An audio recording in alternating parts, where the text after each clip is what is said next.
Welcome to the show. I am the host with the most, the loud mouth of the loud mouth of spring football. Who knows if I'm ever right or wrong? The one and only Spurge. And tonight, I kicked Arlington to the curb because he had to work. So I bring in our good friend. I always jack up his last name. So I'm going to let him introduce himself because, I'll just screw it up as I always do. Go for it, sir. I just go by KJ typically, but Kenneth Priestmeyer is my legal name. KJ Disciple P is the superfan acronym or moniker, if you will, as you can see there on your screen. Yeah. Been an avid supporter since day one for the most part. So. You have been, and unfortunately, you are a Roughnecks fan. I mean, there's good and bad things with that for sure. Well, I mean, if you were talking 2020, you'd be okay. This is true. But if you're talking now, even arguably 2023 wasn't really a bad year. We just kind of stalled out at the end. We kind of have a Cowboys, playoff choke kind of thing. So that's true. Well, some big news broke today. Now, our good buddy James Larson. Everybody knows who James Larson is, right? The man from over at PFN. He had broken. Now, KJ, did you hear about this? And this is one of the reasons why I wanted to bring you on, because you know so much about it. Because if you remember back in 2020, the championship game was supposed to be played in Houston. Is that right? Was it Houston? It may have been. Yeah, that's very, very far back. So I honestly don't remember. Arlington always yells at me because I always mess it up. But I think it was Houston.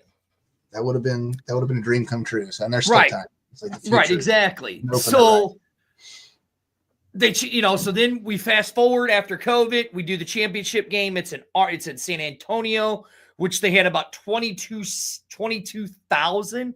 I think it was 25,000 paid and 22 tickets scanned, right? You guys are going to hear a lot about a thing called tickets scanned. Not paid, scanned. Right.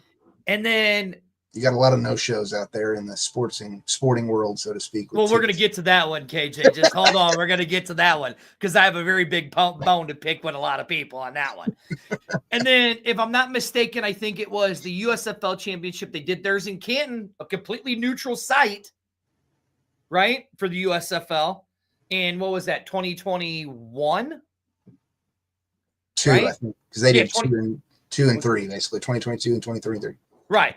So they did it in Canton, and tickets scanned had just over 16,000. Yeah. For that game. I don't even know Canton's capacity, but I mean that's a good venue from a historic standpoint. I want to say it's like 25,000, 30,000. Okay. I want to say somewhere in that ballpark. But hey, 16,000 scanned isn't a bad deal. No, definitely not. Right. So then leagues merge. Championship game announced here in St. Louis. Everybody was all, oh, God, yes, yes. Battlehawk fans were pissed off in 2023 saying if it was here in St. Louis, we'd pack the dome, blah, blah, blah. And KJ, can I ask you a question? Yeah. What happened when we had the championship game here in St. Louis? Now, we sold 27,000 tickets, but we only scanned because this all goes into James Larson's article. You got it. This all goes into James Larson's article, which is a great article. Go to pfnnewsroom.com and you read it because we're going to break it down a little bit. But I think it was only just under 10,000 tickets scanned out of 27,000. Hello, everyone. That would be, I know, a big talk item, and this, I don't know what all, obviously I'm not a St. Louis native or a follower of those specific teams religiously as I would be with Houston, but they obviously have other sports, and Houston, St. Louis is in general a big sporting town. Uh-huh. I'd be interested to know. I know some people have talked about this, regardless of whatever show it is, whether it be, I think it's been discussed on AFN, Bottom Line, like every podcast you can think of out there that, is doing their effort to support the league right now. Mm-hmm. But the whole scheduling question of, are we in the most optimal positioning of the schedule? Some people say yes, some people say no. I personally, as a Houston fan, like the positioning because it kind of falls after the Houston Livestock Show and Rodeo and a big chunk, not all of March Madness. But all that being said, I like the full winter season experience, and the fact that we have an outside stadium lends itself to, if we did start earlier in the year, theoretically, one, we'd have potential for an actual weathered game. And then the championship correspondingly would be earlier in the year too for the rest of us Southerners who but maybe don't love it. So, well, okay, KJ, you talk about that. Now, if you would do the championship game like they did in St. Louis, it was Mother's Day weekend for the XFL. Mother's Day weekend, okay? Now, give San Antonio props. 22,000. They did good, yeah. At that game. Give them props, right? Now, I also have some stuff for you here. I have the breakdowns of the attendance for the last year of this merged league, right? Now, this is combining the averages of UFL and XFL into one, right? So, of course, the Battlehawks sitting at 35,000, which we all knew that. St. Louis got screwed over. Yeah, it is on Father's Day this year. That was for the UFL Championship, was Father's Day. Right. So that was the merger. We talked about the XFL in 2023. You're saying prior to last year. Prior was Mother's Day weekend. So KJ, if you go by the earlier schedule, right? That's when your championship game would be. Yeah. Roughly after 10 weeks. Because you have some news about training camps and all that stuff that we'll get into later into the show, right? Yes, I got some details I was going to share. Now, you were talking about how it's great that the way they have the schedule set up now. To me, we're actually getting a true spring football. We're getting true spring football.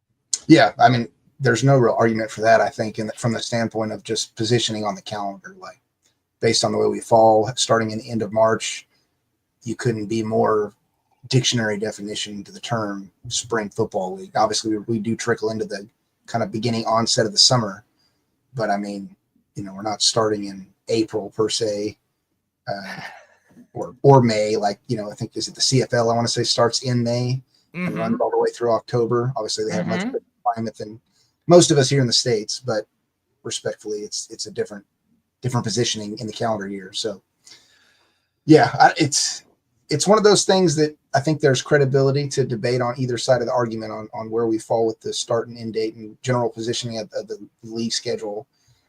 You talk about how, previously with the XFL was on Mother's Day weekend, and now it's or last year at least, fell on Father's Day. I'd have to look at the calendar, I guess, specifically to see what the week span would be between, like, I've heard people pitch out the idea of like waiting 2 weeks after the Super Bowl and starting then in I guess that would be mid to late February. I'd be interested to know what the week differential. That would be, what would that would be right around, because we'd be starting versus March 28th. Yeah. We'd be starting 1, 2, 3, 4, 5. I think 5 weeks earlier, if my math's right there. That sounds about right. Because the 28th of March is when we start this year, and then you backtrack 1, 2, 3, 4, 5 weeks. You hit the 21st, which is the Friday in February, and I think the Super Bowl was, I don't know if it was on the 2nd or 9th. Like, usually I'm used to it being on the 2nd. It was on the 9th. It was on the 9th. Yeah, okay. So that would be only a week then. So I guess it would be a week later. All that to say, it'd be interesting to see if there's because I know there is a several week span, I think, between Mother's Day and Father's Day. Mother's Day is always in May. Father's Day falls in June. I know this because I'm a dad who has a daughter that I get during the summer, and the dates never seem to always work with my mom. Always gets Mother's Day, but dad doesn't always get Daddy's Day, and I really don't care. So it's not a big right. Yeah, fix, but it is what it is. Well, and then if you think about it, the season ends. Okay, so if we stick with the true spring football mentality, right? Because spring doesn't start till March, right?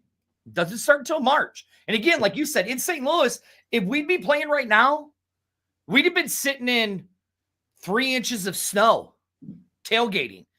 It was 1 degree here Over the weekend, it was in single digits. Yeah. I remember how miserable those days were.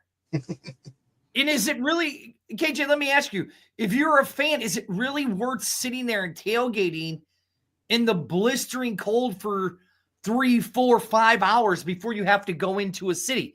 I mean, you're Nashville, so you got some of the stuff that we got. That's true. That's true. Obviously, for your casual fan, I would acknowledge no. Most people are not going to prefer that on any stretch of the imagination. And I would say even for the avid fan, tailgating, not as appealing from a enduring harsh weather conditions. I'm a diehard down and dirty football fan. Been one since I've been a knee high to a grasshopper. So like literally on my like metaphoric, it's not, spelled out or written on a paper anywhere, but on my metaphoric grandiose sports bucket list is like, I'd love to go to Highmark Stadium once and experience a full snow game, for instance. I've never had the opportunity to do that. Or even Army Navy, for instance. That's a big one. And that one usually a lot of time does get the weather. People might shake their head and go, why would you want to do that? It's like, it's just the authenticity of the experience. No, done it. No. It's an experiential thing. So no, I'm 48 years old and I don't want to do that. That's why y'all have it. That's why y'all have a dome. You got the nice AC conditioned space, pampering to every little high-low guy in there, like the authentic guys, the people that hate the weather. Everybody is happy in that type of condition. You can't. I guess, but like even Champ says right here, he goes, "It's really cold right now in Birmingham." Champ, what's cold in Birmingham? What's cold in Birmingham, really? So I like it that we have the true definition of what a spring football league starts. We start a week after spring and we end a week before summer. Yeah. I love that. I love it. I think it's great, right? Now, we're sitting here and we're talking, about the James Larson stuff, and we're talking about the numbers and all that stuff, right? So I'm going to get back to that, okay? Yeah, good. Good for them. Good for them that they're out there in 10 degrees. Good for them. Good. I don't want to sit there in 10-degree weather if it's not an NFL team. Right. This is one thing I will say, just crossed my mind to think about, and it's a minor deviated point. It's not applicable really to right now, but as we are on the kind of looking a little bit to the future and to say next year, for instance, as we expand, I think there would be, I don't know what the differential between us and the NFL, quantitatively would be per se, but at what point would you say, okay, we have so many teams, we need to consider expanding the schedule as a whole durationally? You know what I'm saying? Like, when does that become a conversation to be had? At some point in the future, it could be if we continue to grow and add teams nationally. But I mean, that may not be a real topic of discussion or need to broach at any point in the near future. I don't know. Yeah, exactly. I mean, that's a very good point. So now if you go back to now this is the UFL, this is the XFL attendance. So DC was at number 3 with 14,000. The Sea Dragons were at 12,300. Renegades were at 12,000, just over 12. The Roughnecks were at 11,000. The Guardians at 8,900. The Vipers at 60,000. Okay. Or 6,000. I read it wrong. Okay. Now, so they put your average, right, at around 30,000 because just of the Battlehawks, right? Now, if you take the Battlehawks out of the equation, the XFL still beat the USFL in attendance because they only averaged about 10,000 people. So if you take everything in, right? Right. Okay, now, here's the thing. Did St. Louis really show that they deserve? Now, if Larson's thing is correct. And now listen, if you guys don't believe me, you can go look it up on Fox Sports. Actually, I'm going to do it for us. But KJ, I'm going to ask you, does this really justify, if what Larson says is true, does this justify St. Louis having another championship just a year from now after the poor dismal performance of TV optics that they had in St. Louis? As a diehard fan. I mean, obviously you want the most attendance you can get, especially at your championship game. That's your what do you call it, prima donna or Mount Everest of your league from a event standpoint through the course of your season. So I can definitely understand that. I mean, I don't know quantitatively what impact the holiday component had on that weekend, like we discussed.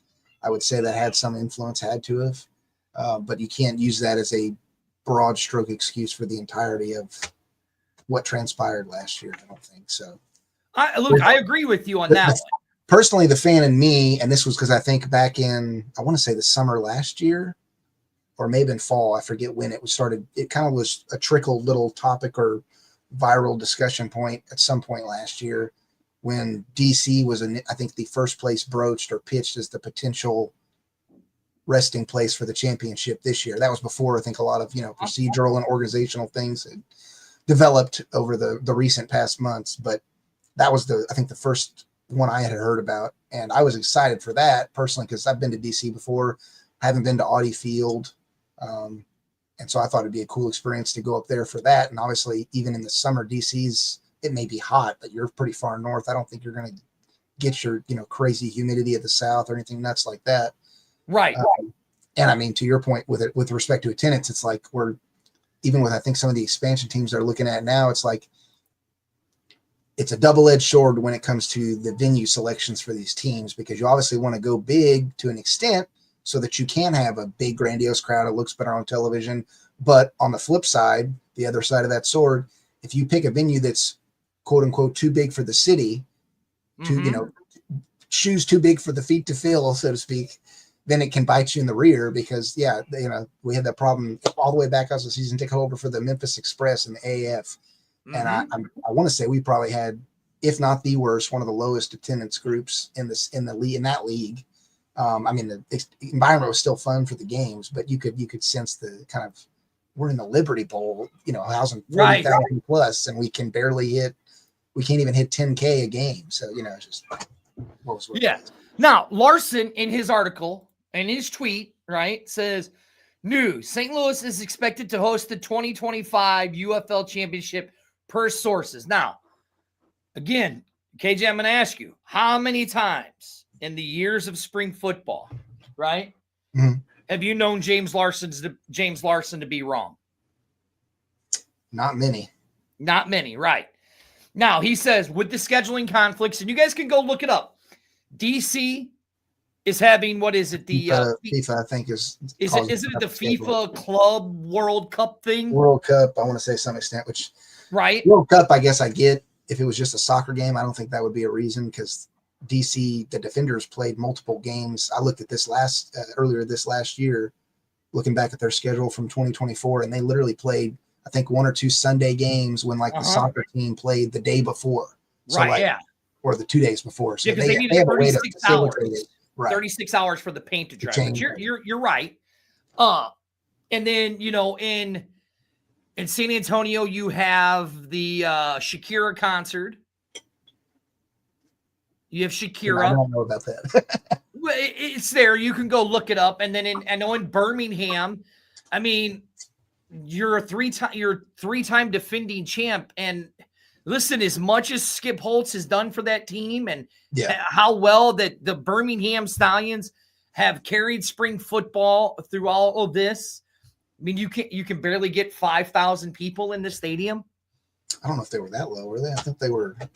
I don't know. The average was. I'm just throwing out a number. I mean, it because they're only doing the one side, right? They're only doing the one side. I fully recognize. Yeah, the attendance. And would you really want to be sitting? And as James says, with scheduling conflicts at the other potential venues, the Dome at American Center is most likely the option for the June 14th. Now, you guys are all like, well, how do you know it's June 14th? Blah, blah, blah. Oh, yeah. It's funny that you say that, because right here, if you notice, this is a little thing that the Fox Sports put out, right? Right. It said, wasn't that exactly what it was last year? I'm confused. Like, I don't understand. Yeah, it says 50, why do we even have to question that? That's dumb. Yeah. 50 top things 50 top sporting events you don't want to miss in 2025.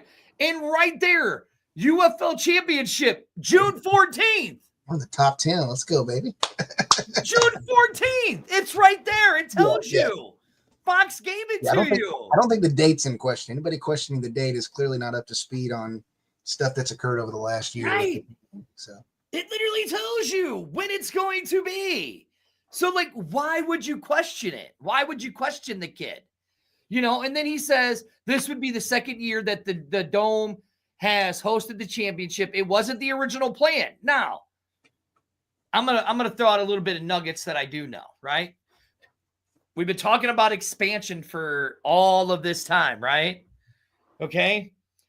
Well, KJ, if you do remember, the XFL, when they came back in 2023, paid all of their leases up in full. So they averaged 10,000. Okay, I stand corrected. Yeah, I thought it was close. I knew it was something like that. There were several games they had like I think 12 or over 10. So that's why I said I think that. Right? Yeah. Hey, we don't want to cut the knees out from under the champion. Listen, come on now, we got to show some respect here. you got me. Hey, listen, I'm a huge Birmingham fan. I think the championship game deserves to be in Birmingham, but I know there's a conflicting schedule there in Protective Stadium. I think it should be in Birmingham. They deserve it. They're the three-time defending champs. It makes sense. I get it. It makes sense. Now, like KJ, like you said, you've been following this league for a long time, right? Yes. When they announced that the championship game, when they came back in 2023, wasn't going to be in St. Louis, what did the St. Louis fans say? Oh, we'll pack that stadium no matter who's in there. Yeah. Is that not what they were saying? They did say that. And then 2024 happens. And did we pack that stadium? No. I think, yeah, I don't know. One thing I've learned, I will say, over the past 4 years, and naively, I will humbly acknowledge in my infancy or teenager-like status of my growth as a super fan or fan in general of sports, primarily football, I always thought like, okay, we've got, these Ohio States, we got the Michigan, we got all these programs that can pack, almost 100,000 plus stadium venues.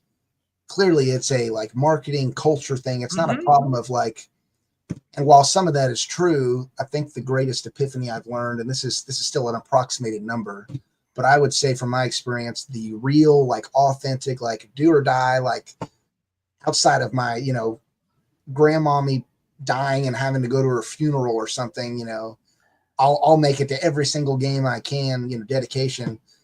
Those fans make up about 20%, I think, of every organization out there, regardless of who you look at. Right. Yeah, exactly. With rare exception. Now, look, I'll say the other 80% are your casual fans of like, okay, if they're like a dumb zombie, and I use that very lingerly, but the marketing's good, the product's good, and you dangle the carrot in front of me. Yeah, I'll come get a beer and watch a football game. Why not? I'll Taylor Swift it. Why not? Yeah, like right here, what Kevin says, it was either the excuse of it's Father's Day. What more to go watch football with your children? The other thing you haven't brought up, and this goes back to kind of the casual fan who can easily be more volatile emotionally. Look back at the semifinals. What happened? Yeah, I was there. We're gonna make it a St. Louis home game. They didn't make it, so I'm sure you got fans that are going. They held off booking, even though they're like, we're gonna make it. It's not a problem, but I'm not gonna buy my tickets yet. And then the minute they lose, it's like, well, I'm not gonna go. I'm mad that we didn't. That Coach failed us, and AJ didn't get us there, and blah blah blah. So it was. So I mean, now those, I'm sure. Listen, again, I go back to 27,000 tickets sold. That's a great number. Great number. But when you only have less than 10,000 tickets scanned, I don't want to hear the excuse. And sports do this all the time. I mean, the St. Louis Cardinals had a dismal season, right? The Oakland Athletics had a dismal attendance, and they're saying, oh, well, we sold 10,000 tickets. You look in the Oakland Coliseum, KJ, was there 10,000 people there? Definitely not. Yeah. They were lucky if they had 2,500. They do this all the time. It's about the ticket scan. I'm not saying anything. Well, they're making the money. So in at least in one facet, they're making some revenue. But right, exactly. Now, when you're talking about a team with the Battlehawks, right? That's probably anywhere between, I'd say, 40 to 60% of your team revenue, your league revenue. I mean, can we deny that they're not the team revenue, that they're not this league's? Oh, there's definitely components of them, quote unquote, metaphorically helping carry the league. I will 100% acknowledge that. Right. But yet, then if you look at it in an overall standpoint, you could still lose money even though one team is making money for you. Oh, 100%. Yeah. Well, with an 8-team league, of course, fractionally, that's barely anything. So, yeah. Right. So, if you're figuring, if you're pulling in 40 to 60% of the team revenue or the league revenue, right? And the other 7 teams are only pulling in, let's say you have $100 million budget for the year, right? Mm-hmm. And so you have one league, let's just say it at 50%. You have one league pulling in 50 million, and the other 7 teams ain't even pulling 20 million. You're going to lose money overall, regardless. Well, and I think you brought up that good point with the XFL side. Obviously I'm biased. I'm from that camp from the onset. I am too. But I'll acknowledge we could look at the USFL and see plenty of positive, smart things they did from a business standpoint. But it's, for the few that want to dock the XFL for, you might have this or that positive stat, but you lost money. It's like, okay, any company that starts up, majority of them lose money the first year. And if the reason we lost money amongst, I'm sure, a multitude of reasons, one of which being we were proactive and bought the leases ahead of time for all our venues. Yeah. I'm sorry, but I can't dock any business for doing that. That's smart. No, right. That's called looking to the future and locking it in, if you will, from a Howie Mandel deal or no deal standpoint. So, dude, they spent $10,000 or $50,000 for Cashman Field for the 5 years. 50 grand. They have a lease still sitting in Seattle, which if everything would have worked out and stuff would be a lot better moving forward, the championship game, more than likely, from what I'd heard, would have been somewhere on the West Coast. Yeah. I would hope I mentioned this on one comment board or post board, I think, in one of the groups the other day, was, in my eyes, ideally, to your point on attendance, it's like, I would think you would want to kind of, all things considered, and assuming we have leases secured and everything and can do whatever we want at any venue on a date standpoint, start with your best attendance team and then year by year work your way through. All right, your team's showing up, local markets showing up, supporting the team. Next team in line. Okay, you got the second best attendance. We're going to do the championship in your town. There you go. You earned it. So, I mean, yeah. No, I think Birmingham earned it because they're the 3-time champion. And the play side too. Yeah, that's another component, no doubt. So, now Amanda puts on there with San Antonio hosted the game. They didn't have more at the champion than their regular season either. Actually, according to Mike Mitchell's article that I got off of SI.com, they had 22,000 paid attendance. Yeah. And I don't think they may have kept that once or twice in the year, but it definitely wasn't anywhere near their average. No, I mean, they averaged 14,000 fans, right? Now, it goes into saying this with this whole thing. Here is the picture from last year's game. Does that look like 27,000 people to you? No. It doesn't. Okay, now, if this league, now we do realize, KJ, from what we're seeing, and I've told everybody where to go see it at, and people have now reached out to me and said, man, you're right. Everything is right here. Everything you want to see is on LinkedIn about this league. Go to LinkedIn. Don't use that as a resource, but that's a wise point. Right. I mean, Mike Mitchell just reported. James Larson's just reported it. Michael Lathrop reported it over 3-4 weeks ago. The senior guy for ticketing, Jason Ganella, is no longer. The senior vice president of ticketing is no longer there anymore. Okay? So if you're getting rid of the guy who helped put asses in seats, but yet you can't get people to renew their season tickets. Well, okay. So do we even know the context of his departure though? I didn't read necessarily. I don't know if there ever has been a linked article on it specifically. Did you notice I took a drink of my coffee and I'm going to stay away from that question? Well, I guess that's my point is I say it only open-endedly to say, one, I don't think I've seen anywhere definitively officially reported that whether he was fired or he left. And if he left, then that was just a kind of conflict of unfortunate timing, not necessarily that, the league shot themselves in the foot, if you will. Right, yeah. Okay, here's something interesting. The USFL Championship game had under 10-5 at Birmingham, where the home team was actually playing. Sure, they are the 3-time champs, but frankly, there's more of an indicator of why the championship isn't there. Okay? Makes sense? I've heard other people too bring up the wise point, which I touched on earlier, is like the weather aspect. Obviously, St. Louis is interior, it's sheltered from the elements. Birmingham's down there with, Houston almost in terms of you play a game in June, you're going to get hot and humidity. I think Brett Tears from Bottom Line brought this up. Like, people don't want to sit out there and sweat like a chocolate chip cookie in the oven. A lot of folks don't, I should say. No, who does? So I think, I've been to Protective. I went last year for the Roughnecks Stallions game. And while TDCU had a little bit of coverage in the low bowl, still wasn't full by any means to protect people from that sort of stuff. Protective's even worse, I would argue, in that respect. There's zero, unless you're on the upper level concourse that sits between the upper seating and the lower. They're on the main home side of the field. There literally is no overhead cover at all. Zip. So you're gonna get, sun. Right. Now, people say, well, why don't you do Ford Field for the championship game, right? Ford Field's expensive to open up. Yeah. It always comes down to the dollar signs. Like at least as the first dictator, not the final always, but at least the first one I'm gonna look at every time.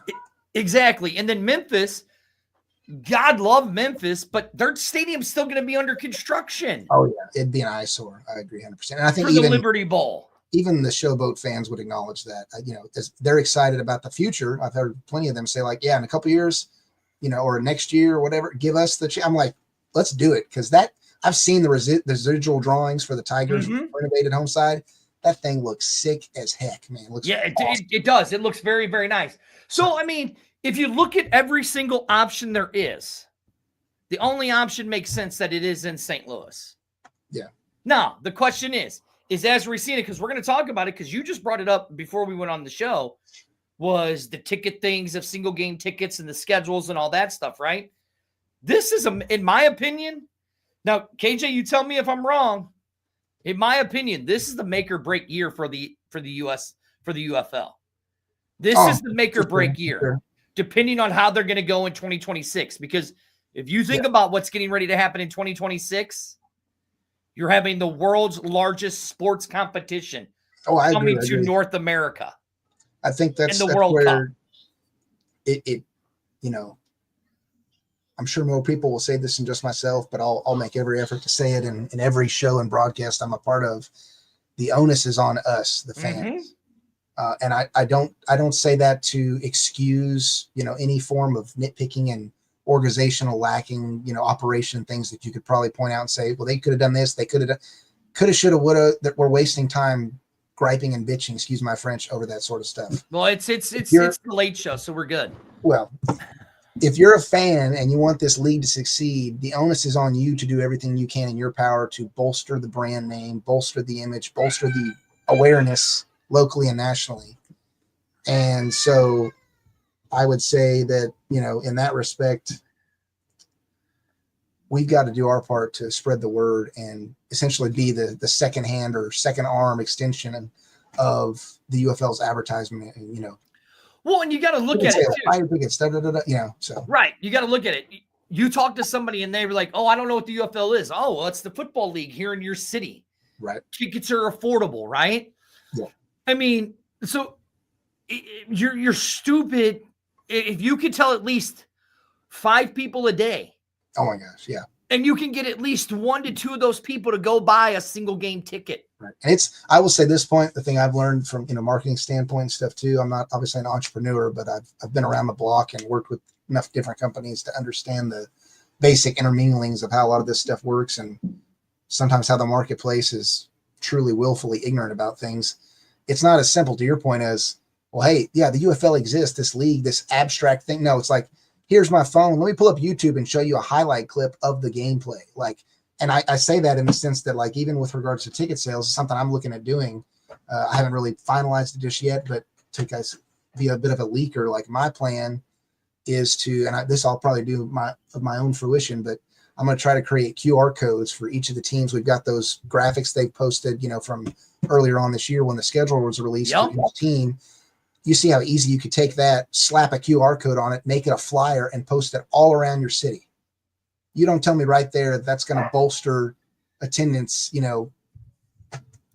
25% just off the rip, potentially. Even if it, okay, but because you're lazy, that's one thing. People are going to be like, okay, well, I'm not trying to be a douche, like I said, but there are plenty of people out there going to be like, oh yeah, I'll get a ticket, and then they forget about it because, yeah, life is demanding. We have 6,000 different things that we have to deal with on a day-to-day basis. And if you're not a diehard football fan, like I previously mentioned, it may fall completely off your radar. If I've got my idiot-proof smartphone and I can scan a QR code and buy a ticket, you don't tell me there's going to be some people that will be brought in just from that versus not having that as an option. Like right here you go. You can take it. This is just off the league's website. Right. Just off the league's website. Yeah. And just like you said, you can make one for each one of these and plaster it all over your city. I did this for not I guess for the UFL, even though I did it for the Stallions and the Showboats, because they're obviously regionally, to me, in Nashville, they're the closest 2 teams. Right. But I literally took printouts last year when we started, and I slapped them on the fridge in my office break room. Not that I'm not in a huge company by any means, but and I literally made a video reel. I think that's one of the first videos on my Superfan page from way back last year. Was, hey guys, look, this is something simple you can do to bolster interest and awareness of the league and invite people to come to a game. And I did that for both of those UFL teams as well as the Cats here in Nashville for the AFN. So yeah, I mean, how hard is it? It's like you said, you can take the schedules that they made out, that the UFL put out there, right? Yeah. You go and copy the link, and you get the schedule. I mean, if there is nothing else that people can lean to tangibly as proof that this actually will make a difference, I mean, I will pull a screenshot, but the quintessential image I have, I think it's still in my phone, maybe somewhere I can find it, is of Miss Predator. Her Miss Predator went with me to one of the UH games last year, or the year before, in the XFL was on the cusp, and we were concerned about us losing the Roughnecks in total. Yep. And we literally made QR codes for petitioning to make that petition. That was I helped make those QR codes. Everybody did. I know. I helped make those QR codes. Help sign that petition. If that's not proof of this level of grassroots movement having a positive effect on bolstering interest in the league, supporting a team, whatever it may be, then I don't know what does. That's proof in the pudding right there. So it's very simple. The solutions are, in a sense, right in front of us, if we'll just kind of take the bull by the horns. The question is, as fans, and like you said, as fans, like when we created Fuel as, people were like, what's the acronyms for Fuel? It's Fans United, it's Fans Unite, having an experience, and becoming a legion, right? So what we've done is we've raised money and tried to raise as much money as we can in these different cities to give the money back to the communities. Here in St. Louis, we did the Autism Speaks, raised a bunch of money. In Houston, we did the women's shelter down there in Houston. We did that, and again, here in St. Louis, but we're taking it a lot bigger this time because we got some really big things coming up with Fuel and some stuff that you didn't pay attention to B-Hawk Live a few weeks ago. You might want to. I have that call tomorrow, but it's about creating a legion. And us as fans, we sit here and we bitch and we moan about the marketing of this league. Yeah. KJ, what you just said. Well, hold on before I finish my point. What Fuel is to help raise the money and help create an experience, unite the fans so we can become a legion. Right. That is the meaning behind Fuel. That is why I am so passionate about it when we do these shows, when I'm sitting here bashing on the fans. It's not that I'm bashing on you because I don't like the fans. No. It's saying, guys, we can do better. And KJ, again, tell them what you're going to do that maybe somebody else will steal your idea. Yeah. I mean, like anybody could literally do this. I've already got the Word document literally drafted. I could pull up right now and show you the schedule images I've just copied and pasted into a Word document. All I have to do is take the QR codes, slap them on there, and then print them. It's that easy. And I can make hundreds and hundreds of copies in a sense, You mean like this team. schedule right here? And just not that specific one, but yeah, the essentially the same thing. I've got that exact one made for the Roughnecks in my office, pinned up on my pin board in my office. But the either that one or the ones that UFL pitched out, I think. Right, yeah. They show all the games, both home and away, for every team. Oh, you mean you're talking this one?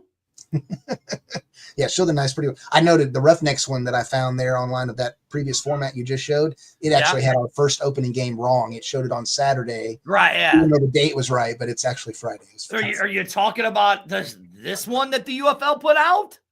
Pretty much, yeah. Those with a little image on top. Yeah, yeah. And they literally, the ones they posted had like the catchphrase for every team in the bottom little right-hand corner, all cutesy, like, right. And look, drill, bug, drill, whatever. So. Right here it says, get your tickets today, UFLBetterHawks.com/tickets. Oh, look, you can put a QR code right there at the end of it. Yep. For those people who don't want to type 26 letters, here's the most simplest way to buy a ticket. I mean, how hard is it? That's what this is about. That is what Fuel is about. For the fans to unite, to have an experience, to become a legion. That's exactly what you just said is the whole meaning behind Fuel. Right. Because, like you said, we need to be the marketing behind this league. I think it's admirable when people bring up stuff and critiques, and I think we should be vocal to a degree on things where we see a notable, opportunity for improvement. But in the same token, I just better shut up. Well, and the other part of it too is that I think a lot of fans, most people who make these comments, in my opinion, and I was one of those people way back too, but are the armchair fans who really, okay, how many games did you attend? Oh, I went to like 1 or 2 games left. So he's like, all right, bro, you're just being a keyboard Karen. Don't waste our time. Like, but the caveat to it is like, you have to remember the fact, one, we're not the NFL. We're almost kind of creating a league from the opposite direction that the NFL did, from the standpoint of those teams were independently created by individual owners and they assimilated into a league. We went through it the opposite way, entrepreneurially speaking, and said, okay, we're going to create a league, try to create a sustainable product, and then get ownership involved after the fact. That's a harder progression to do as a business. It just is. People don't realize that, and I think that's why they spout off these things thinking, oh, well, I can say this in the NFL, and they're such a big company, they'd easily be able to. Yeah, they would be, because they've got billion-dollar owners freaking managing their teams. We don't.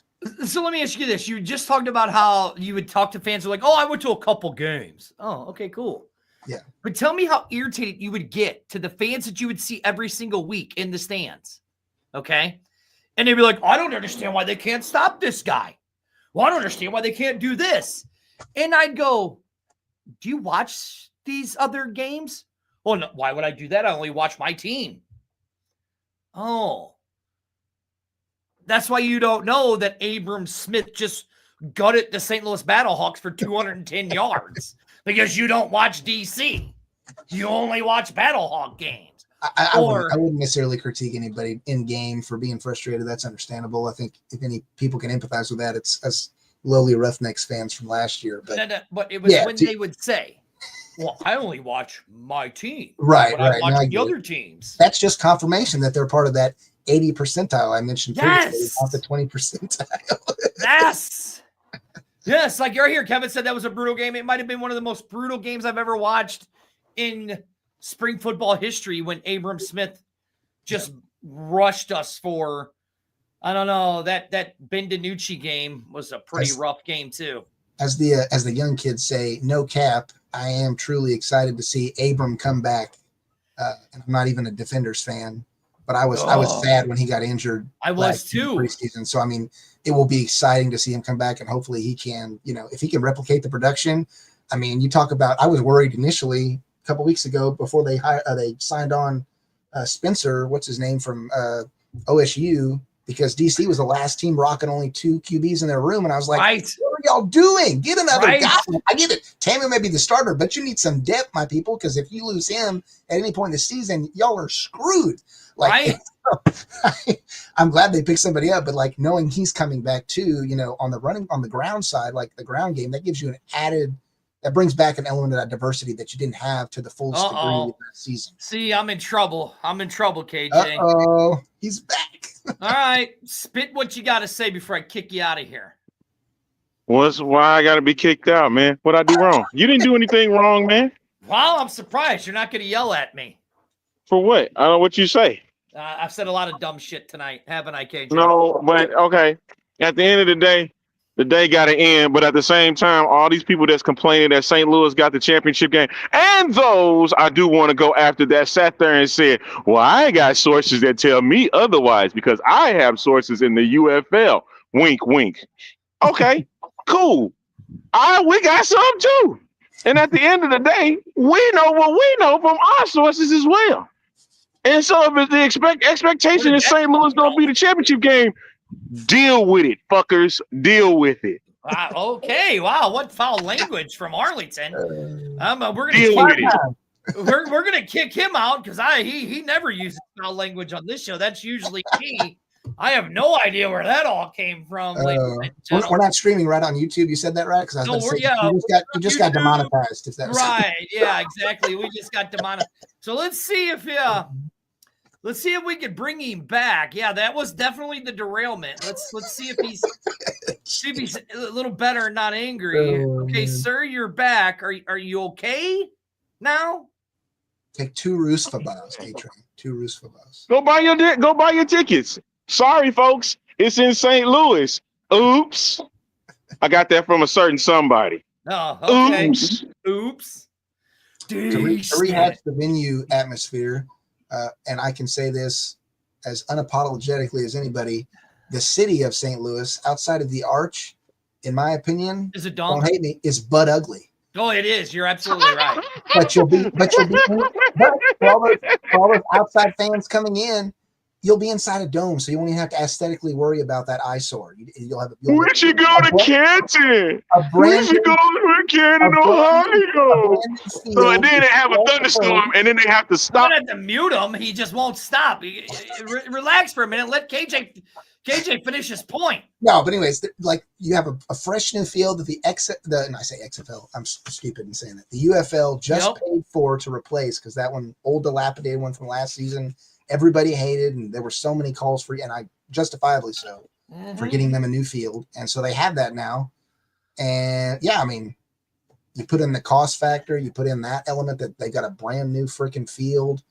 I mean, outside of, I don't know, putting the Rolls Royce of Trill Burgers in your food vendor stands, like what else do you need to have an encouragement to go to a God, the food was so bad. The food was so bad in St. Louis. It was like day-old hot, like 3-year-old hot dogs and 6-year-old nacho cheese. It was so bad. All right, Arlington, I know you're busy, so what do you want to say? Because we got 10 minutes left. What do you want to say? I'm saying my piece. I'm saying my piece, man. All right. You got to deal with it, man. Go get some hot water, as Champ says. You need hot water. Hot water, man. I just need folks to just go ahead and just go out and support. Now, guess what? We sit here, we criticize about it all day. At the same time, we want what's best for the league too. Yep. But I'm actually cracking up at the fact that they chose St. Louis again. That's what I'm laughing at. Well, now I'm listen, not laughing at it's in my city. Hold on, it's not official from the league, but Arlington, I'm going to ask you a question. How many times has James Larson's been wrong? Handful. Okay, there you go. All right, brother. I love you. I'll talk to you later. Yes, sir. All right. Y'all have a good night. Yep. Boy, he was all fired up, wasn't he? Huh? And I see, like right here, Scott says, no one needs to eat inside the dome. Come to my tailgate. You will be happy. That is true. That is true, Scott. Get your pregame fill before kicking. Now, KJ, we got something very big coming. Season game or single game tickets go on sale February 27th, right? Correct. Yep. I was a season ticket holder. I did not renew my season tickets because I had obligations. I didn't want to try to figure everything out. You know, Amanda works every other Saturday so, you know, we have her son every other weekend. So it'd be hard for us to do it. So we may not go to all the Battle Hawk games, but we do only have a city that's only 4 hours away from us. That some of those weekends coincide with when we don't have her son. So we'll be in that city. If anybody knows what city that is, that's Memphis. We'll be down there.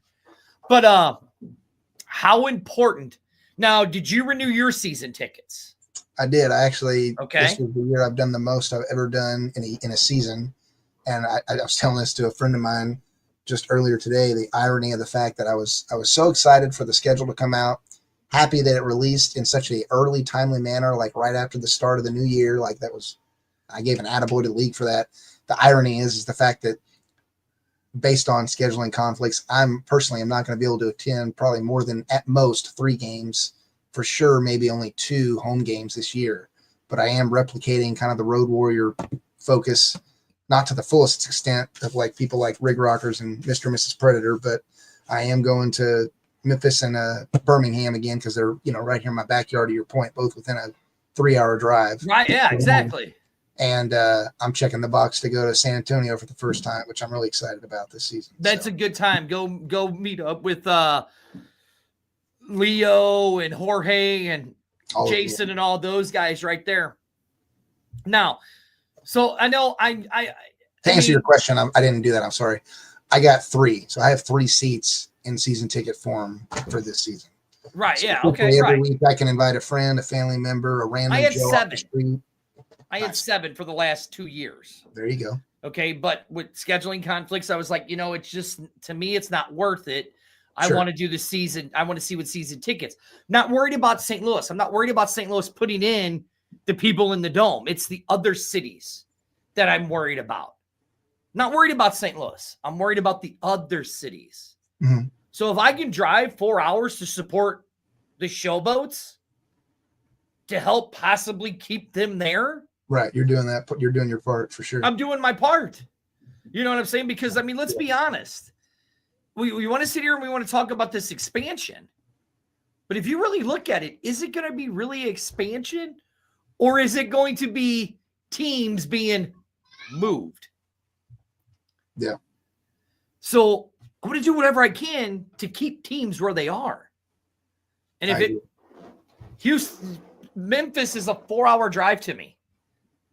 I do that all day long driving. So 4 hours to me ain't shit, right? Yeah. So my question to you, though, with the way ticket, if you look at it and, you know, because Reed Johnson posted something on his Twitter today, right? That the Birmingham Stallions called him up and asked if he wanted to renew his season tickets, right? Okay. Now, see here, somebody says they got to do 10 teams. Okay, well, if you do 10 teams, then you got to extend the schedule. Because potentially, it won't work. Metrics. You'd have to go, what, to 12 games if you do 10 teams? That, or I guess to your point, you would, I don't know my math's off there. So we have a 10-week now with 8 teams. You do 10 teams. We play what, 2 or 3 out of conference. You play your division home and away. Right. 6 games, and then the other 4 out of conference, right? Yep. So maybe you just drop some of the out of conference games. I mean, I think to his point, like you might still be able to do it. It would just deter from the variety of opponents you have outside of your core conference each season. But again, just the 2 teams won't play each other. Does that really make it then a truly spring football league? It doesn't. I mean, where are you pulling that foundationally from as a definition, though? To correspondingly compare, the NFL doesn't. That's true. That's true. That is true. You're right. I mean, they don't do it in college either. Like I think that's a respectable counter to that argument. You know, I mean, to your point though, say maybe not next year, but 2027, yeah, then I would say, okay, yeah. That's why I said I think there is a threshold there. There is a ceiling. You add so many teams, you have to expand the schedule. You have to. It doesn't necessarily have to be necessarily next season, but it will be a conversation at some point in the future. It's unavoidable. Because if you remember, you heard Greg Williams talking about ownership coming in, right? You ain't hearing any more about that, are you? You ain't hearing any more about that, are you? Nothing tangibly, no.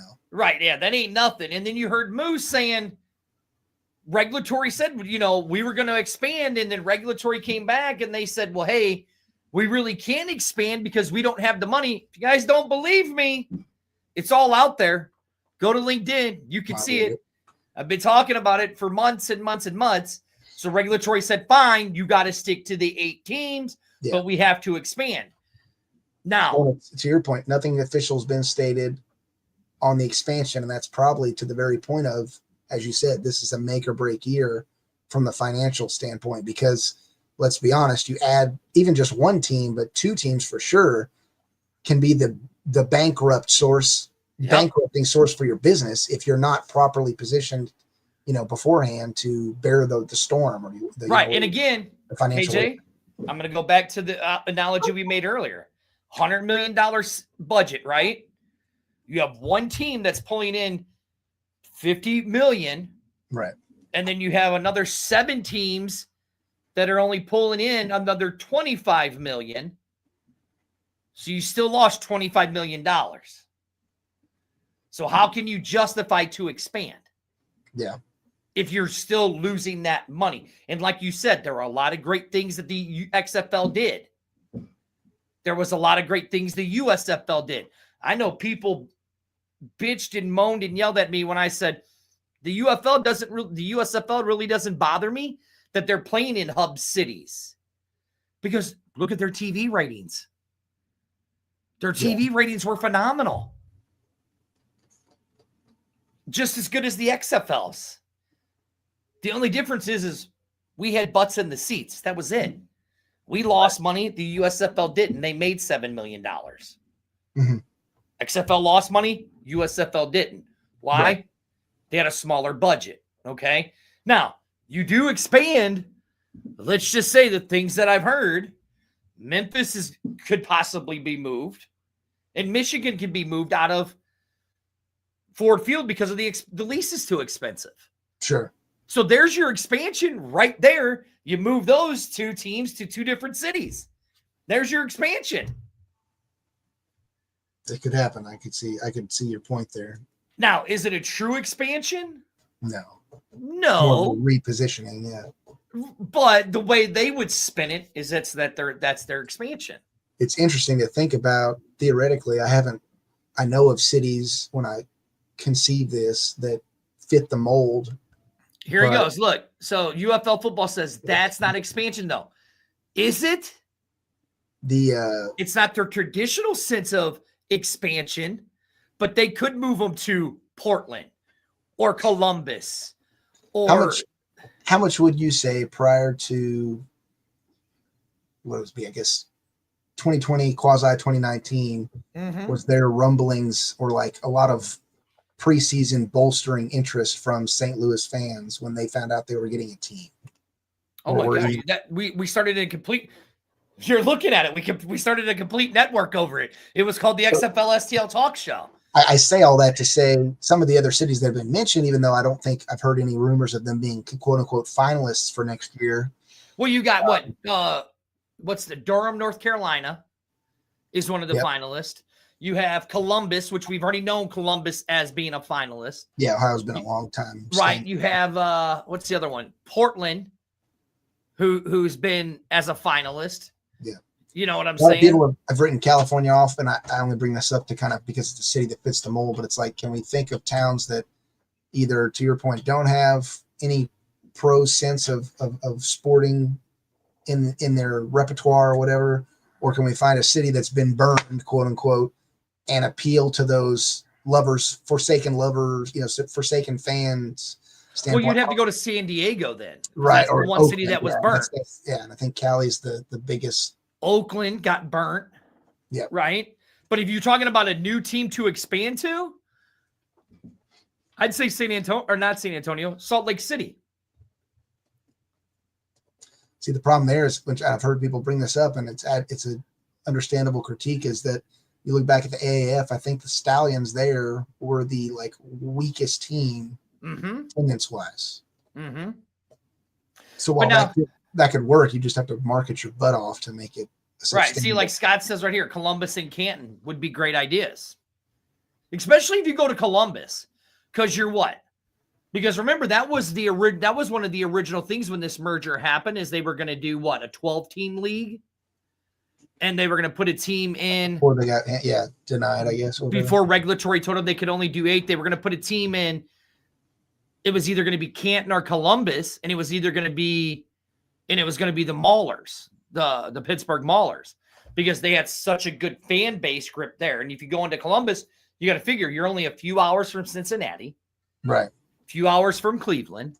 Yeah, I wouldn't say those are bad options. I guess my thing is I wouldn't do them both at the same time. I don't think you'd regionally want to put two teams that close together in an expansion, primarily from the concern of self-cannibalization, if that makes sense. Your fan base would almost be split in half from the two. Those cities are so close together. You'd have to at least probably have a 3-hour difference between both teams. At a minimum, yeah, I would. Because of how Dallas is, it makes sense to have 3 teams in Dallas.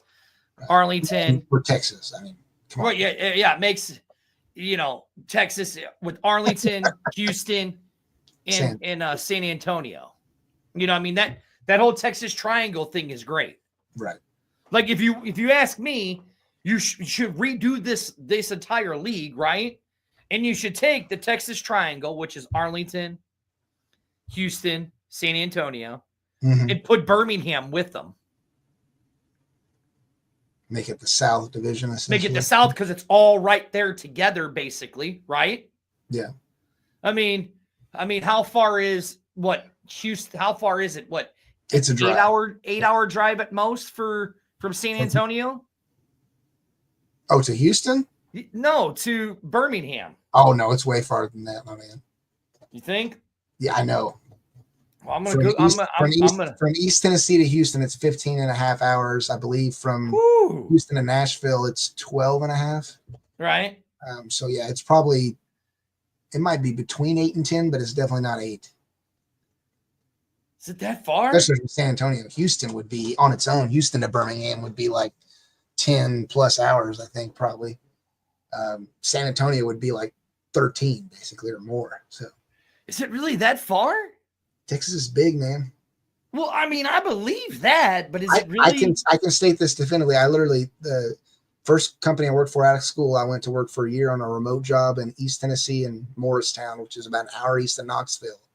And I woke up at 7:30 in the morning in Houston, got on the highway and drove, and didn't get to Morristown until 10 p.m. And that was Eastern time. So is it? Okay, it's a 12-hour drive. Yeah. To San Antonio. So, but I mean, to your point, either way, I think some people have brought that up too with the reorchestration of the league or with the combination of expansion. I'm not against, at some point if they want to say, okay, we got enough, whatever it is, bitter USL fans or whatever they don't like. Okay, Dallas is an 8-hour is a 9-hour drive. Dallas to Birmingham. Okay. So then Houston to Birmingham. It's probably about the same. 9 hours. Yeah. 9.5 hours. Yeah. So to me, that would make sense because that would be a lot cheaper than flying. You got the PTO day to spend, yeah. Yeah, and then you think about it. If you think about it, you put St. Louis then you take St. Louis, put them with DC, Michigan, and Memphis. Split it up, have 2 hubs. Have one hub in Dallas. Have the other hub in St. Louis. Yeah. Right there. That's the way you should do it. And have them fly out from those cities. Not a bad idea. That's not going to happen. I mean, they're sticking with their hub model as it is, right? Oh, all right. Well, we're already in overtime. This is the X-Fan Show. We've talked about a lot. We have talked about a lot on this show, have we not? Did we get to everything? Yeah, got to all that. All right, so let's go to the okay. So I know you had a couple things you wanted to talk about. So you go ahead and hit it up, and we're going to finish it out on those little things there. So this is a fairly older article, but it's one I had kind of saved in my browsing history for research purposes and just tracking things. But obviously, we're only a week away from camp kicking off, so and a lot of people have interest to follow that and kind of stay up to date with the inner workings and developments that come through training camp, because that's going to determine obviously the final rosters for every team.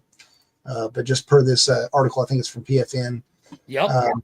27th or 24th, actually, through the 27th is when the coaches will report for training camp.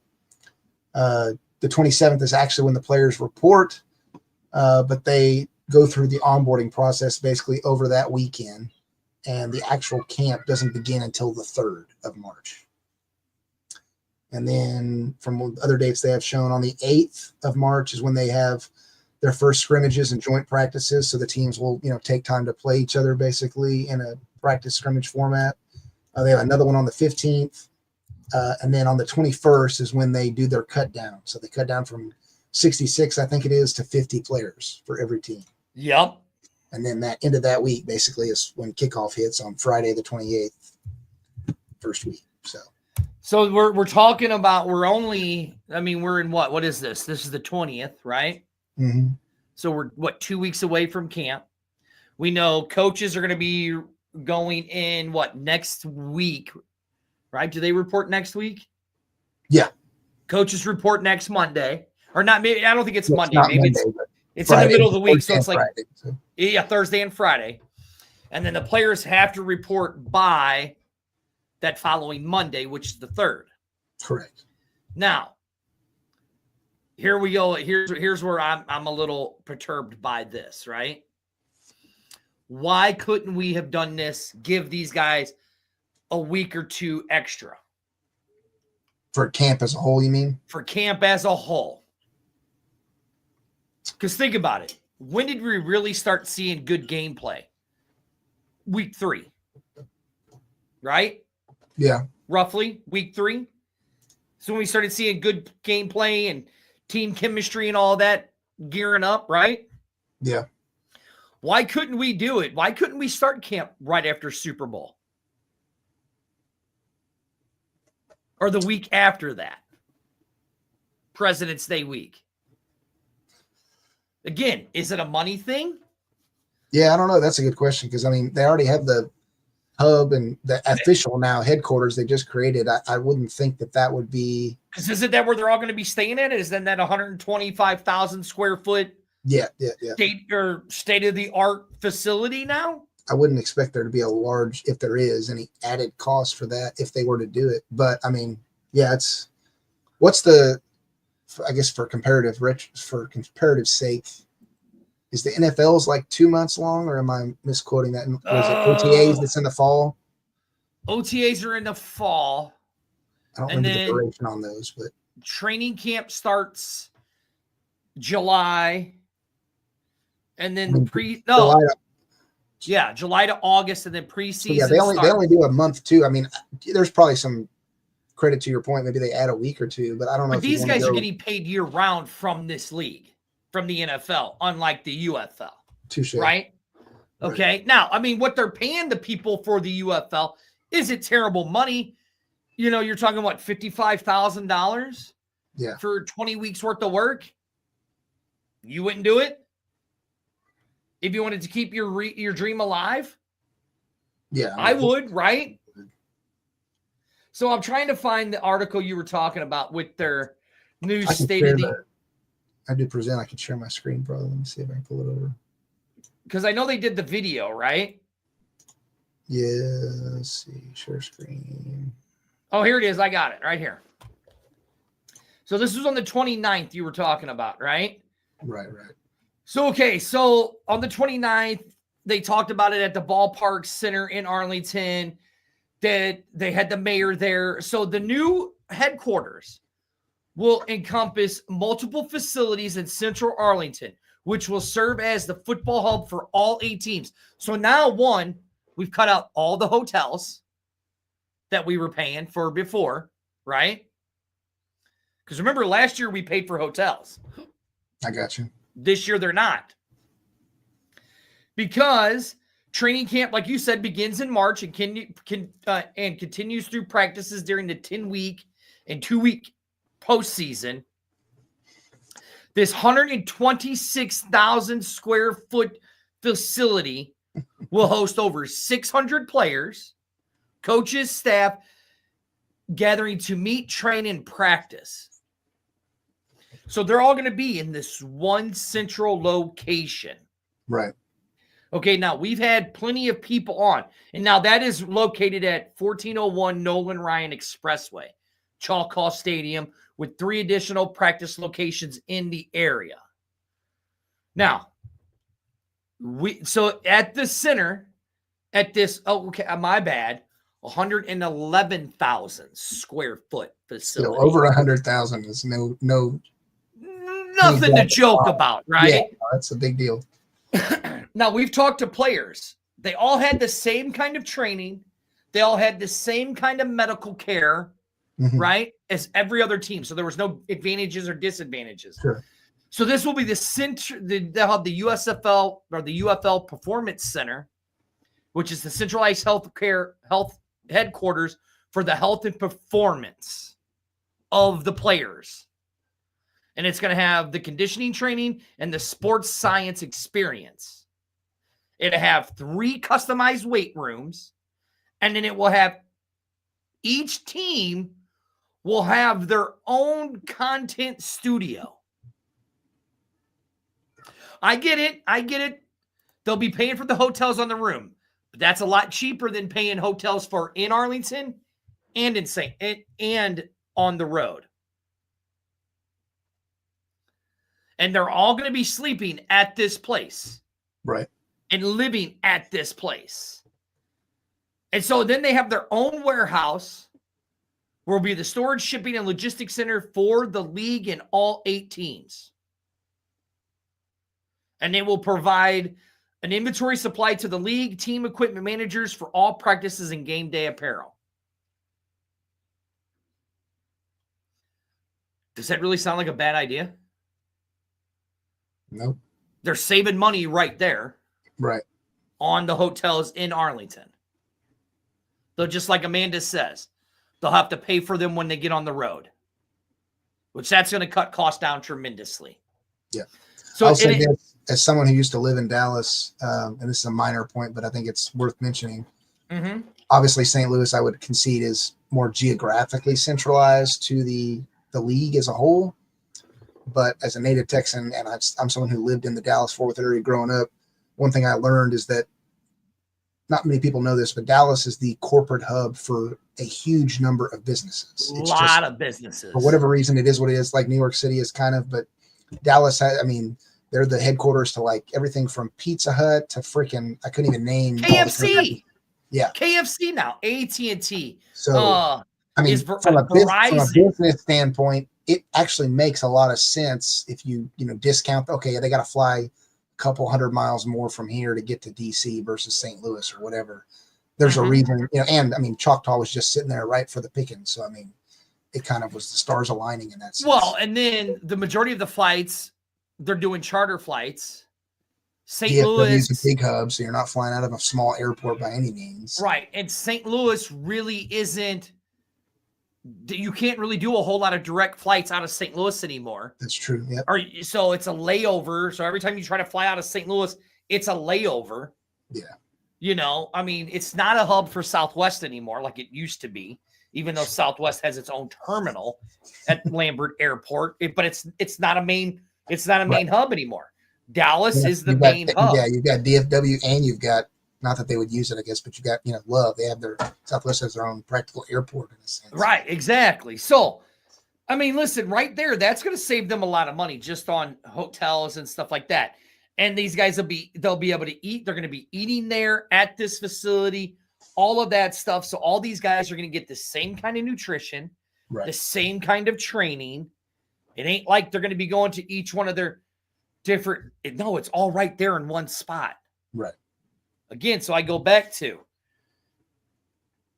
like you were talking about with the NFL. Yeah, they have the 1 month of of camp, and then they do the preseason, right? Well, we don't have any preseason games. True. So you're talking they're probably going, what, 8 weeks? Yeah, I mean, if the cost is, I'll say negligible, even though it's probably not a true statement, but you know what I mean, to your point, comparative to having to pay for hotel stays and stuff, which they don't, it's just general overhead costs to have the people there, boots on the ground. I mean, I would definitely say, to your point, in terms of length, it would probably need to be increased no matter what if they plan to add in expansion teams. They're going to have to, because it's either that or you find other tertiary, secondary fields outside of Choctaw, beyond the ones they already have available to do those practices and things for those two more teams we add theoretically next season, which, I mean, just organizationally from all the different stuff they do, they have team meetings, they have the field practices, each team's probably doing individualized drills to some extent too. So, I mean, organizationally, how you figure that out on a field, right now, last season they rotated, right? One team was in the field, then in the meeting rooms for team meetings in the second part of the day, and they flip-flopped. That right there tells you they're kind of already at quasi capacity on operations. So now, KJ, we go back to this. We know they've been talking about the expansion, right? But you read this article, and just like you say, do you think they can expand? Do you think they expand next year? By reading this article and just saying what you just said. I think they could. I think, to your point, things have to be further developed. And as you stated before, this is the make or break here. I would even argue, let's say we do the exact same performance as last year from attendance, viewership, whatever standpoint, that right there is a disqualifier for expansion. Right, I agree. I have to be brutally honest, and I don't even like that as a fan, but I mean, I understand the business metrics and components behind it. Until you show progress, until you show growth, there's no silver lining of potential there from a business standpoint, from a forecasting standpoint. If I go to Shark Tank and I say, well, I made $300,000 this year, but I made $300,000 the year after too. It's like, okay, well, so you didn't grow, develop. Yeah. There's no growth. So yeah, I would 100% concede that, as much as it would suck. But I mean, so yeah, that's echoes. Look, I just play, me, I just play devil's advocate, and I love to go down conspiracies and all of that stuff. Would I love this league to expand? Yes. I think if it is expansion, and like this guy right here, whoever UFL football starts March 28th, March of 2025, when I said, do we see two teams moving, and that is what they consider their expansion, to me, that makes the more logical sense. Yeah. And you spin it is, that's our expansion. We expanded into 2 new markets. You can spin it that way. I'll say this. That on its face too is a double-edged sword, in the sense that I would only think they would want to do that. Now, granted, if you can whoever this is, I love it. You say 10 teams. I get you keep saying 10 teams. I get it, bro. If you move the Panthers, say, just to a different venue, but you try to keep them in the greater, what is it, Detroit area, then they're still kind of local to that market. But if you say, for instance, if Memphis unfortunately falls flat and doesn't develop, and they move them, okay, you've got a fan base scorned. We've already seen. Yep. The number one thing I think that this league as a whole and company needs to take notice of, and I've mentioned this multiple times to other folks, is the fan fatigue component. Everybody's aware of it. Everybody knows it. That's the reason why nobody has been able to touch, and this isn't me touting XFL, this is me touting origination of spring ball. Yes. Nobody has been able to touch the XFL 2020 attendance numbers since that year. Nope. You know why? 1, COVID, but 2, because we've recycled, regurgitated, reconfigured the branding, the identity of spring football as a whole, year after year after year.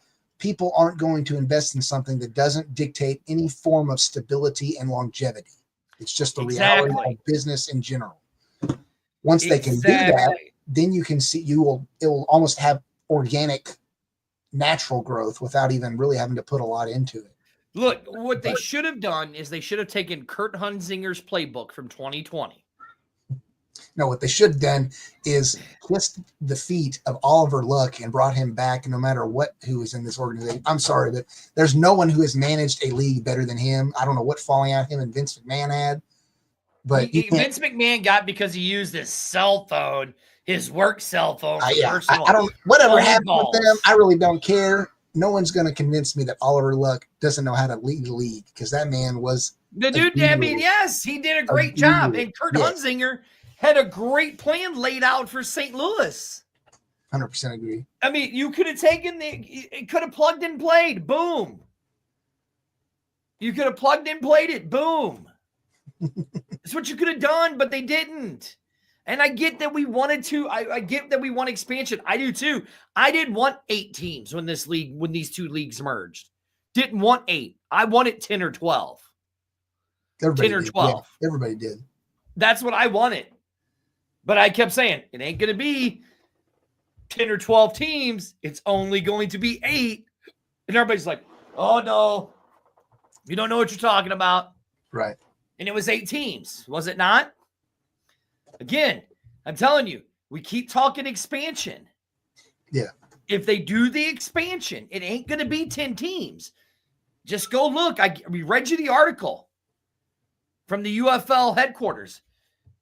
KJ, like you said, they'd have to do a lot of reconfiguring in that 111,000 square foot facility to add 2 more teams. The way they will spin this is that their expansion will be taking 2 teams and moving them to 2 different markets. They're going to be their expansion. Let me ask you this, I guess. You keep pushing that, and maybe you're right, because, I mean, like you said, if the end of the season comes and we have 2 dwindling teams with horrible attendance numbers and metrics, there would at least be justification for that option organizationally as a business. How many times do you think they can tangibly do that, though? Do you get my drift? Like, to be honest, I don't even know if you can do it 1. To be honest, I say that in retrospect to how much fatigue we've already seen since 2020. Right. That's what I'm saying. To be honest, I think that would almost be just a further nail in the coffin of the eventual death of the league. I will say this. Because you've done it to Seattle. Now you're dangling the carrot of, we're about to come back. We might come back. Watch this. You ready? Watch this. You see this? It ain't I got something in my eye. What I'm telling you, this is the make or break year for the UFL. Nobody with any sense of brains is going to disagree with you on that. And if they don't do what they need to do, this league will not be back in 2026. You're not wrong. Ifs and buts about it. No ifs and buts about it. Yeah. That's my take. That's my opinion. That's why you fans can come on here and call me a douchebag, a D-bag, a clown, whatever it is you want to call me, because I don't care. How many do we got? How many got viewing right now? Anybody on? Oh, there's a few on here. All right. So I'll look me in the eye. Pay attention here, because this is important. We've said this before, but I'm going to say it again, because this is what Spurg's trying to get at. Okay. He said it's a make or break year.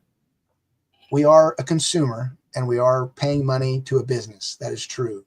But we can't sit back on our laurels and expect this business to do everything for us, provide the perfect cupcake out of the oven like a 5-star gourmet chef. We're the sous chefs. We have to step up. We have to do our part from a grassroots level movement and do everything we can to bolster the name of the league, spread the word, invite others into the holistic culture and operation of the league as a participating fan, not just from sitting on the couch watching on TV, as good as that is. And we do want to see increase in viewership.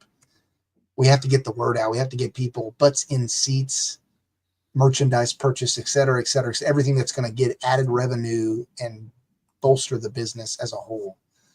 If we don't do that, to Spurg's point, we might be looking down the final runway line of the league. So I don't disagree with that. Do your part is the bottom line. KJ, as you're saying this, right? I was hoping you'd go on a little bit longer, Bit longer? I was. No, because I'll get the rally towel out. No, because as you were saying it, right? And this is what I've been saying. to everybody, guys, forget about the expansion. Forget about this. If we don't support this league as a whole, right? Yeah. It's not going to last. Then everybody's like, oh, you don't know anything. I'm like, guys, you can see it. The writing's on the wall. Yeah. I don't want to, and I, as I said before, not everybody's going to be fully balls to the walls, 100%. Like this is going to be right up there with Jesus for them. It shouldn't be. I don't want to preach that to anybody. On the flip side, and I know I'm not the number one fan out there. There's plenty of, I can look at my own team fandom and recognize people that have done more since day one than I have. But in retrospect, to toot my horn a little bit, I don't even live in the city for the team I support. The drive time from Nashville to Houston, as I previously said, is like 12 hours. I don't drive that. I fly, but that's because I'm financially stable enough and blessed enough to be able to do so. Anybody else that says, oh, well, I'm in the city, but I really just don't feel like going to a game, where show me you don't have $25 in your budget to go spend on a ticket. Yeah, sitting on the couch watching TV, watching the game on TV is convenient, no doubt. But I can guarantee you the experience and the overall, when the clock strikes 0 on the scoreboard, both on your TV and your stadium, the feeling is much different if you're actually there experiencing the game. Mm-hmm. It's much more memorable. It's much more enjoyable, and you won't forget it in that sense. Yeah, I mean, you're absolutely right. And the thing is again, like I said, there's a reason why me and Amanda didn't renew our season tickets, right? There's a reason why we didn't do it, okay? And it's for the simple fact is our schedules didn't work out, right? Right. But here's what we said we were going to do. Okay, well, we're 4 hours from Houston or Memphis, right? Right. Yeah. Memphis has got some, some games where it works for us, right? So let's go. Yep. Let's go to them. Let's do it, right? Now, look, as you were saying all this is how long it took me to do it. This is how long it took me to do it. All right. KJ, get your phone, okay? Get my phone. I got my phone. I want you to scan that QR code right there. Okay? Scan. Where does it take you to? Straight to freaking Ticketmaster. I don't know if I get the glare right on that. Boom. Buy your tickets, baby, right there. In the time you were doing your little spiel, I created that QR code. Created it. That's what it's about. That's what it's about right there. Yep. So there you go. Football is correct. Being in the stadium is unmatched, bro. I can literally recall almost every memory of a football game I have from the ones I attended in person. If you want to ask me what the score was of last year's UH game against, BYU, I couldn't effing tell you. Well, that was I'm a freaking freaking easy. UH diehard. Like right, I couldn't tell because I watched easy. it on TV. I don't know if I caught the full game, but like that's my point, I guess. Yeah. Right. Yeah. The comparison is unparalleled. Right. That was quick and easy to do that QR code.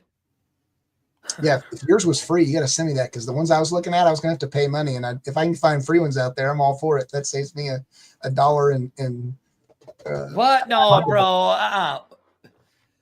Here, I'm going to text you. I'm going to send you something right now, right? Because I had a login created on, I forget what website I found the other day, and I did like a test one, but it's like a 14-day trial membership. So I was prefacing myself already with the expectation of, all right, KJ is going to be whipping out some bucks, but it's no. I just sent you something. So, okay. We'll talk. Other than that, we've been on for an hour and a half. Do we have anything else we want to talk about? Oh man. I don't know of anything myself tangibly. I don't think so either. I don't think so. Hey, thank you for everybody that's watched the show tonight. KJ, tell people where they could find you at, how they can follow you, all that good stuff. Facebook and Twitter, man. Those are my main 2 platforms. Facebook's the one I'm trying to grow right now. We're, I think, 14 followers away from the 100 mark, which is basically the precursor to me being able to start doing live videos like this lovely, handsome gentleman over here is doing for us with this awesome tool network. So, you kidding me? Look, see, Mike says he's so ready to visit Houston. Well, look him up. Yeah. Hey, this is the X-Fan Show. You know who I am. That is Spurge. That is KJ Disciple. Thank you for joining us, sir. We will see you guys next week. Tune in to B-Hawk Live on Monday because we're going to have a big announcement of some stuff coming up. Other than that, I'll see all you crazy bastards later. Oh, now the stream don't want to end. Oh, here it goes. Gotta love live.